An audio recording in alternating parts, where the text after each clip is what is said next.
But you're an SVU fan, right? Yeah, absolutely. Okay. And we know this because the love, and I know Mariska, I've known Mariska a lot.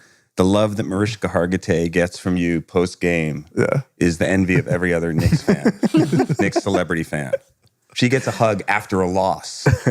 After the loss, wow. That's crazy. Yeah.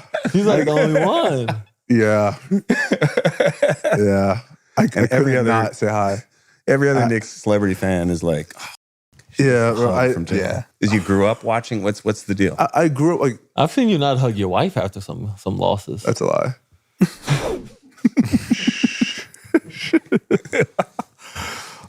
Damn, man. I just remember my dad always watching the show. It was like you just hear the iconic like dun dun all the time, like in the house. My dad also watches the TV incredibly loud, so like, you hear it throughout the echo. Yeah, and so I always found myself like just like watching the show, and like honestly, like the older I got, like the more I watched, and like the more like I see now, I'm like I've seen the episode, I've seen so many different episodes, and so like at one point, like when I got in the league, I was like I kind of wanted to restart, so I started from like season 1, watched all the way through. Like it's like a pregame show for me. Like I watched it before I took my nap, whatever.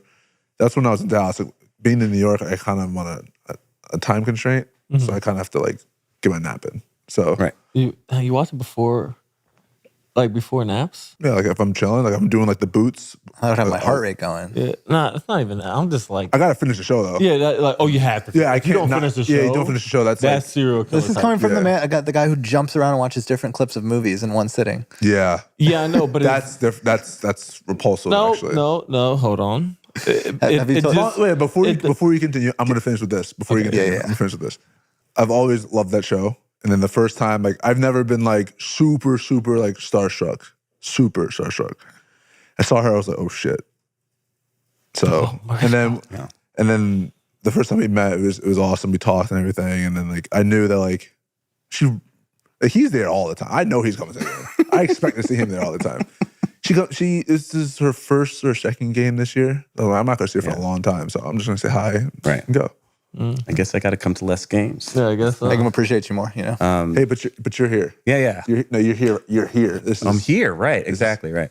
And your aunt Amy, she's like a Chris Maloney. She's got like a celebrity crush, Chris Maloney. We're gonna leave it at that. Okay. Is that Stabler? Yeah. Okay. Yeah. I didn't know his name. Yeah. We're gonna leave it right there. Is this your mom's sister? My dad's. Dad's sister. My dad's. I would say like the dynamic, it just happened like the celebrities and all that is just like no matter where you are, but especially because I remember the last Brooklyn game, I think it was last season. I can't say her name. The one that's on Ted Lasso, who's the owner. Yes. Oh. Waddingham? Waddingham? Isn't that her name? Yeah. I can't. Okay. It's like if she was in Game of Thrones and all that, I'm like, oh, I love this. She's great. And I'm like taking the ball, and she was like, hey man, big fan. Or like, I don't know if he was a fan of me or the Knicks, but I was just like, oh my God. Taking the ball out. You're not getting picked up, but I got hella pressure. I'm just 1, 2, 3, and you're wide open. But just like this, like it's just. But how does that really affect you like that during a game? No. Nah, it don't affect you. Because Like, you know it's there. But anyway. you always like this. Nah, but like in the back of my mind, I'm like inbounding the ball, or like I go back to the bench and like I sub out. I'm just like, yo, she said she was a fan. Who's the biggest person you've been like starstruck over? I also have another story, but how about when Denzel came to the game? That was cool. Denzel, that was dope. I got Spike actually. I met Denzel once, and Spike like brought me over to say hi to Denzel, which was very exciting for me. That's awesome. Because I'm a huge Denzel fan. But that's intimidating to me. I don't know. I would have to think about it. It's got to be Denzel. I mean, that's your favorite actor. Yeah, but I wasn't like, oh my. Oh no, I was like, yo, that's it. Like that's Denzel. But like, I would have to think of like. You're also always so nice to everybody. Like you come over and like hug everybody. Yeah, Josh does everything but warm up. Oh yeah, no. Warm up for me is just total. Josh does everything but warm up. Yeah, your guys' celebrity row thesis could not be further apart. It's totally yeah. Was there ever a role that you were like, that you never played that you really wish that you would have played at some point in your career? Oh man, I think about you know the movie Good Will Hunting. I know the movie. Yeah, it was like Ben Affleck, Matt Damon. They like everybody won Oscars for. I turned it down as a director because there were these two actors attached to it that nobody had heard of, Ben Affleck and Matt Damon. And they had written the script, and they said, "Well, you got to you can do the movie, but you got to do it with these two actors." And I'm like, okay, but who are they? And like, I was like, no, I want to do my own casting. And of course, the movie is like a great movie. I mean, there's so many roles. Like as an actor, you watch people do things, and you're like, oh, that would have been great. But then also, I really appreciate when somebody's really good in something. You know what I mean? Like when they're just like, oh, well, that guy did it. He did it so well. Yeah. But that's what actors. That's the world we live in all the time. I mean, do you guys think about that as athletes? Like you think, oh, I wish I could have, be doing what he's doing or have the opportunities that guy's having on that team. But people think that all the time. People think that all the time. It's so, like the dynamic of a team is always.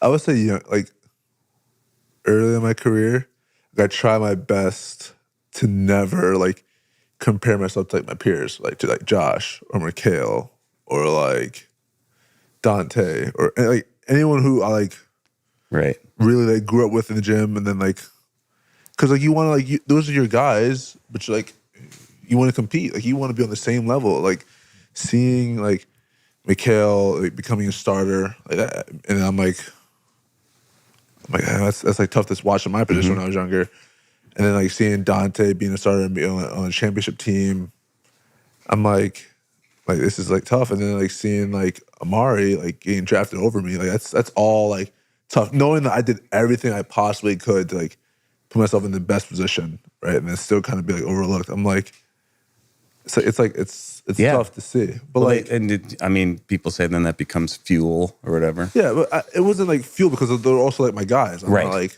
I'm just like, it's so hard to not compare to someone like you're close with. You can see someone from far, like, damn, that's crazy. But then to see someone like you're close with excelling, you're like, I wish I was excelling like just as fast as them. But like everyone's path is completely different. I totally understand that too. Like that feeling of like, hey, I'm good. I know what I do. I know, and if somebody saw me that way, I could do that. I understand that feeling where it's not competitive really. It's just more like yeah, but I'm like the NBA is always like it's just like a situational type thing where it's like, okay, this person might be somewhere else, like he's hooping, but it's because someone might be out or whatever, and their opportunity kind of expanded, and they did a good job with that expanded role. Well, or also just having a coach who gets that and is going to give you the playing time. I feel like it's always like the dynamic of 90% of the NBA is like the same. Like you have like your top two guys they're good. Have like the other three starters are like depends on they're good or bad depending on the day. Right. You have your guy like 6 through 9. They want more playing time. It's like, oh, I can do more if I can show more if I have longer leash or more playing time. Then you have guys that's like 9 to 15 or 10 to 15 that are just kind of waiting for their opportunity, to finally come. Like that's just like every team, not every. I won't say every team, but no, that's pretty like much 26 right, out the 30 it's teams. the majority of the teams. Yeah, right. It may be some weeks or some days or like better than others where everyone's on the same page, but then like at some point everyone kind of has that dynamic throughout the season. Yeah. Right. It's all about how like you control it. Yeah. I'll probably butcher it, but you saw what Dame said about Steph. I don't remember exactly what he said, but it was about how like he sees himself like being on the same level, right, as Dame or as Steph, but like knowing that like he could have an opportunity where that could have been him in that role in that team, whatever. He's not like comparing. He's just saying like if things were like different, he could be, I guess, he's in that acknowledging realm. the He's acknowledging the situational. situation, like the difference. And I may be butchering it a little bit, but No, that's basically it. I don't want to say like not like comparing, but he's saying like, hey, like everything, like the smallest little change in someone's path could result in How Four many championships. How many chips have they won? 4? 4. But think about it. If Dame's on that team, do they even get KD? Is that even a possibility? Yeah, like it's just there's so many domino effects. Yeah. Do they still draft Steph? I mean, draft Clay? That's a good question. Yeah. Some of those things could be totally different. Like, what? Mikal, what did he get drafted? 10th? Whatever? To Philly. Yeah, and like, I think like the Knicks had like the 8th or 9th pick. It's like the whole landscape of like the Knicks or like Phoenix and all that. Effect. Butterfly, it would be just totally different. So it's like, it's hard to compare just because everything else would be, you don't know what trickles down from it. Can't answer the question. It's always, It's also chemistry too, isn't it? Yeah. The way, I mean, what that team did together. Yeah. It's You never know. about. It's like, for that, it's like, if you swap them, it's like, you never know. Like, the Dame and Draymond like each other, or like, do they butt heads? Right. Or, you have no idea. It could have been KD and Dame in Portland. True. Yeah. Could have been. True. I'm saying if they picked KD first. Shout out Dame. Made an incredibly quick recovery. Yes. Really good to see. Shout out to Damian, huh? Yeah. That's incredible. I hope it stays healthy. For sure. For sure. He's out round 1, but potentially playing after? Is that? He's out game 1. Oh, game 1. Okay. I don't know if he's out round 1. Okay. How's your ankle doing? It's good. Yeah. It's intact. There. It's there. I can move. Yeah. It's not gone. I was at that game. I saw Oh, that. yeah, you were. That was Yeah. painful. He was Yeah. next to our bench. Yeah. Oh yeah, you were. Yeah. There. It was Wait, painful. I said hi to you. Yeah. I didn't say hi. I said hi. I My don't think you said hi favorite to him favorite was after at the Nets game. This is, I went to the Nets game the one like last week? Not the last one, the one before the last one. Oh, okay. And like you were there, and I was like sitting there, and they didn't really like say hello or ever during the game. And I think I said this before, I don't like to like, you guys are in your head during the game. You were next to Spike? You came over and said Yeah. hi. Yeah. And no, I wasn't next to Spike. He was somewhere else. But anyway, you came over for like a side out to get the ball. And then you came over and you just like bent down to get the ball. And you gave my like ankle a little squeeze. And I was like, that's cool.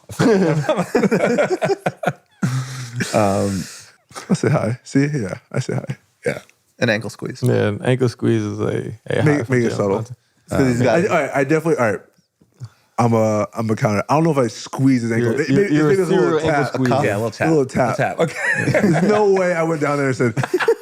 There's no way. It felt very intimate. Yeah. I don't know. It felt like He's gotta keep the Anyone lock in. sitting courtside, if y'all get an ankle squeeze, It's not me. y'all know you guys. It's not me. You guys are like There's this. no way. We're gonna go back and look at that. We're gonna find it. You got a whole handful of ankle.